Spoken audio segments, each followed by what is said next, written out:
जी अस्सलाम वालेकुम, ये मैं हूँ, मेरा चन्न, मेरा मक्खन, मेरी मलाई, पंजाब पुलिस का चन्न है खालिद। आज हम इनके गांव आए हैं, मनूरिया कंगनपुर।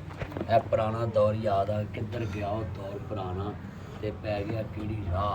सारा टब्बर पी लेने सब पाइया धोती चाह है। हुण वेख लो इत्थे बह के माँ चाह पकाउंदी, सारा बाल लाल जेडे मम्मी डैडी बने पे ना वाटर सैट, तिरनी सैट, सूप सैट, वो सारे इत्थे ही सैट हुंदे सी।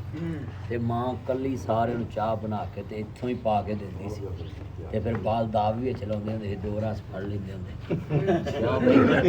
चौंतरे ते ਇਹਨੂੰ ਚੌਂਤਰਾ ਕਹਿੰਦੇ ਨੇ।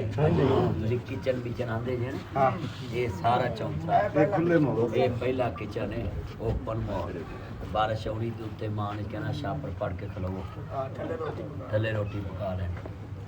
ਫਿਰ ਚਲਾਣੀਆਂ ਬਣ ਗਈਆਂ, ਉਸ ਬਾਤੜੀਆਂ ਬਣ ਅੱਜ ਕੱਲ ਵੀ ਤੇ ਆਪਾਂ ਨੇ ਬੜਾ ਕੋਈ ਯਾਦ ਕਰਾਇਆ ਕਿਉਂ ਨਹੀਂ ਮਤਲਬ ਬਸ ਚੁੱਪ ਕਰ, ਤੂੰ ਬਹੁਤ ਸਿਆਣਾ।